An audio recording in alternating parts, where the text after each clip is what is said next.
Olá, sejam bem-vindos a mais um podcast Mulheres no Tributário, projeto que foi criado para conectar mulheres, reunir tributaristas de todo o Brasil e agregar com conteúdo técnico de qualidade.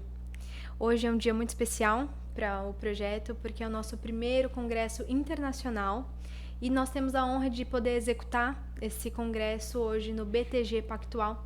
É um banco completo para você, advogado, e a sua empresa. E para abordar alguns temas hoje sobre a reforma tributária e as perspectivas da reforma da renda, eu tenho a honra de ter ao meu lado o Robson Maia. Seja muito bem-vindo, Robson. Muito obrigada por estar aqui com a gente hoje. Obrigado, Lisa. Para introduzir um pouco a conversa, eu gostaria de conhecer primeiramente a sua trajetória, né? Como você ingressou emergiu, né, nesse universo da tributação. Veja só, eu comecei no direito tributário desde do estágio, né? Eu sou do Rio Grande do Norte, cursei a Universidade Federal do Rio Grande do Norte e estagiei desde o segundo mês de faculdade até o último mês de faculdade numa vara da Fazenda Pública, né? E os processos que eram destinados a mim eram processos de tributário. Quando eu terminei a faculdade, vim fazer mestrado depois na PUC São Paulo, sob a coordenação e sob a orientação do professor Paulo de Barros Carvalho, e fiz o mestrado. Imediatamente ele me convidou para ser sócio no escritório dele, né? E estou lá até hoje, há 23 anos. Depois do doutorado, depois fiz concurso para graduação, entrei como professor do pós-graduação, fiquei 10 anos no programa de pós-graduação, depois fiz outro concurso para a graduação e virei professor da PUC e agora, recentemente, hoje tomei posse no segundo mandato de coordenador geral de mestrado e doutorado da PUC São Paulo. Então, assim, foi tudo muito... eu não tinha nenhuma ideia para onde... Eu achava até que eu ia ser um penalista, né? Todo aluno de direito, na verdade, namora direito penal, noiva com direito civil e casa com a outra área, né? Então, eu casei com a área tributária. E estou nessa... Hoje também sou vice-presidente. O professor Paulo de Barros é o presidente do IBET, do Instituto Brasileiro de Estudos Tributários, e eu sou o vice-presidente e também professor do IBET. Então, minha vida, 24 horas, seja na academia, seja na advocacia, é o direito tributário. Muito legal. E aí, contando agora um pouco dessa trajetória, eu gostaria de saber qual a sua visão sobre o projeto e como você conheceu esse projeto que tem mudado, né, tantas vidas. É um projeto novo, podemos dizer, mas tem um crescimento aí exponencial. Queria saber como você conheceu o projeto. Veja, eu conheci o projeto Mulheres no Tributário, eu conheci num dos eventos do Instituto Brasileiro de Direito Tributário e conheci a Carolina, né? E ela falou do projeto. Depois, num congresso que teve em Manaus, né, eu vi o esforço que ela estava empreendendo, levando material, expondo material lá, e foi quando eu percebi, naquele momento, lá em Manaus, que havia uma determinação muito forte do núcleo do Mulheres no Tributário de transformar o projeto num projeto nacional e além fronteiras, né? E foi lá, em Manaus, que eu até incentivei um pouco a Carolina Vasque Brasil, que ingressasse na pós-graduação. Hoje ela é minha orientanda na PUC São Paulo, no mestrado, é uma excelente aluna. A Francine também está no mestrado e a Camila também está no doutorado. Então, paralelo ao projeto Mulheres no Tributário, esse projeto que pegou também a reforma tributária, e eu acompanhei todo o material que foi preparado pelo Mulheres no Tributário desde o início da PEC que se transformou na emenda 132 de 2023. Então, elas tiveram um papel importantíssimo no parlamento. E aí eu comecei a ir aos eventos e a ler e a discutir com as inúmeras mulheres e homens, né? Porque não é um projeto de mulheres, é um projeto inicialmente com as mulheres, mas ela vai abrindo espaço para homens e mulheres independentemente de sexo, cor, raça, religião e assim por diante. É assim que tem que ser. Com certeza. Então, por isso que o projeto é um sucesso. A Carol gosta de usar uma frase que a gente não veio para segregar, né? A gente está aqui para agregar. Homens e mulheres juntos para a gente conquistar cada vez mais o espaço pela competência e não por gênero, raça ou qualquer que seja a divergência, né? Então, isso é muito importante.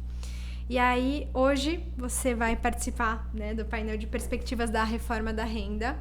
Queria que você contasse um pouquinho do cenário global e a perspectiva do Brasil frente às novas perspectivas da reforma da renda. Me conta um pouquinho disso. Veja só, no Brasil nós temos uma tributação sobre o consumo elevadíssima, tributação em torno de 50%, a tributação sobre a renda 17% e alguma coisa, e a tributação sobre o patrimônio um outro percentual. A tributação, por exemplo, nos Estados Unidos é inversamente a nossa aqui. A tributação sobre a renda lá é altíssima, chegando a 50%. Né? Já a tributação sobre o consumo é muito baixa lá. Aqui, como a gente tem uma tributação do consumo alta, nós estamos passando pela reforma e na emenda constitucional que reformou o consumo já tinha previsão de reformar a renda. Há um dispositivo que dizia que em 6 meses o Poder Executivo deveria levar ao Poder Legislativo um projeto de reforma do imposto de renda. Esses projetos, assim como a do consumo, eles vêm fatiados. Agora, o que a gente vai debater hoje é o projeto de lei 1087 de 2025. Né? Esse projeto, basicamente, ele, numa medida que já era esperada, que já era prometida pelo governo Lula desde a eleição, desde do período eleitoral, procura ou vai isentar de imposto de renda aqueles que ganham até R$5.000. O relator foi o deputado Arthur Lira, o deputado até aumentou um pouco, e aí você tem uma alíquota reduzida de 5 a 7 mil, a R$7.000. O Arthur Lira aumentou um pouco, de 5 a 7.350, vai ter uma redução na alíquota, e a partir daí nós temos uma tributação mais equilibrada nesse âmbito das pessoas que se encaixam nessa faixa de renda. De outro lado, para se buscar receitas, até porque nós, parlamento, aqui falando como se fosse o parlamento, temos que apontar fontes de receitas que irão cobrir essas despesas. Né? É um impacto de 25 a 32 bilhões anos. O que o governo federal fez? Revogou uma parte ou reinstituiu o imposto de renda sobre dividendos. Dividendos de pessoas jurídicas que distribui para outras pessoas jurídicas ou para pessoas físicas. Nessa distribuição, que hoje é isento, não tem tributação, nós teremos uma tributação aí quando a pessoa passar de R$50.000 mês ou R$600.000 ano.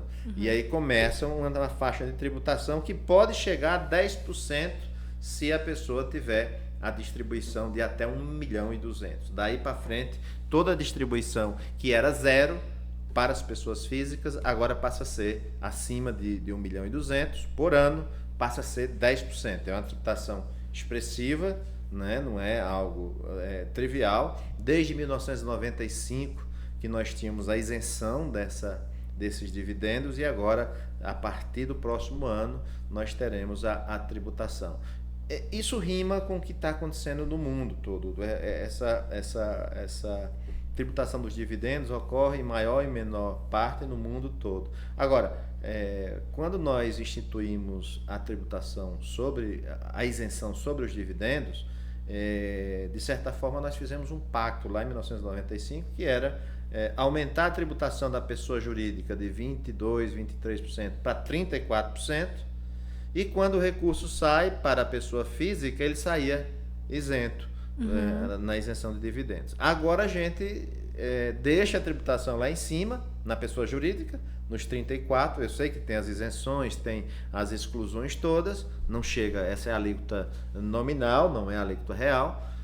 E de agora você ainda vai conviver, dependendo das condições, se ganhar acima de 10 mil, de 50 mil por mês ou 600 mil por ano, e até 1.200.000, acima disso, vai pagar a alíquota também de 10%, né, na pessoa física retida na fonte, pela fonte pagadora. O Arthur Lira, e aí vem um detalhe, percebendo essa eventual insatisfação dos parlamentares que eram contra colocou uma trava, dizendo o seguinte: se somar essa alíquota do imposto de renda da pessoa jurídica, a alíquota real, mais a contribuição social sobre o lucro líquido, e os 10% que ela tem que pagar aqui, não pode ser maior do que 34%. Então ele pôs um teto ali para fins de pegar o voto das pessoas das pessoas que são mais ricas e que defendem, de certa forma, a classe A e B em termos financeiros no nosso parlamento. E aí esse projeto foi votado na comissão especial e agora deve seguir para a plenária da Câmara de Deputados. Perfeito. Robson, eu queria aproveitar a sua presença para entender se teve algum momento do Congresso que te marcou, alguma outra pauta que não a da renda, que você fala, não, realmente isso aqui merece a nossa atenção, a gente precisa parar e refletir um pouco mais sobre esse assunto que pode gerar litígio ou que a gente ainda pode propor soluções para que não ocorra nenhum problema tributário daqui para frente? Teve sim, a mesa, há 2 mesas atrás, eu não lembro qual foi a mesa do contencioso, né, sobre o IBS. Né? E eu vejo a preocupação, foi sobre o processo judicial, eu vejo a preocupação tanto dos procuradores da Fazenda, os procuradores do Estado, da advocacia dos estados e da advocacia privada em, de certa forma, tentar unificar esse contencioso para que não gere um contencioso alto, ou se gerar, pelo menos que tenha uma previsibilidade de seguir rapidamente para uma solução. E isso é importante, porque tem um dispositivo da emenda 132 da reforma sobre o consumo que diz que as normas da CBS, que é de competência da União, e do IBS, que é de competência compartilhada entre estados e municípios, elas têm que andar juntas, pelo menos na maioria delas. Se a jurisprudência da CBS começar de um jeito e do IBS de outro, a gente vai ter um afastamento. Então, esse me parece, e foi tratado na mesa anterior, que é o calcanhar de Aquiles processual da reforma sobre o consumo. E vejo que tanto a Procuradoria da Fazenda Nacional, que vai cuidar do IBS, quanto as procuradorias dos municípios, dos estados e a advocacia estão preocupados em dar um rito a esse processo judicial que eventualmente a gente sabe que vai nascer em relação principalmente ao IBS. E aí é muito rico, né? Você mencionou aqui a última mesa, acabei de entrevistar a Rita Nolasco, eu tive esse privilégio, e ela trouxe muito esse ponto da divergência, né? Do IBS e do CBS, e como eles vão ser efetivados agora para que haja uma união, né? Não haja essa divergência. Então, é muito importante a gente ter esses pontos diferentes, né? De procuradores, de professores, de mestres e pessoas que atuam diretamente nas empresas para a gente entender de uma forma macro, né, como que isso vai impactar na sociedade, na geração de renda. Então, é muito rico e é muito importante essas reflexões serem geradas agora para que a gente realmente consiga fazer essa transformação antes que seja tarde, né? É isso mesmo. E tem um dado também que preocupa um pouco, que é um jogo de poder entre a Justiça Estadual e a Justiça Federal. Né? Então, nós não podemos ficar alheios a esse jogo, porque para onde for a competência, vai ganhar relevo esse órgão que irá julgar as disputas judiciais. Com certeza. Professora, eu gostaria muito de agradecer a sua presença, a sua colaboração hoje no Congresso. E é uma enorme alegria, eu falo em nome de Carolina Brasil, de Francine, ter você aqui com a gente e principalmente como um apoiador do projeto. Muito obrigada pela sua participação. Eu que agradeço e fico muito feliz de ter sido convidado. Obrigada.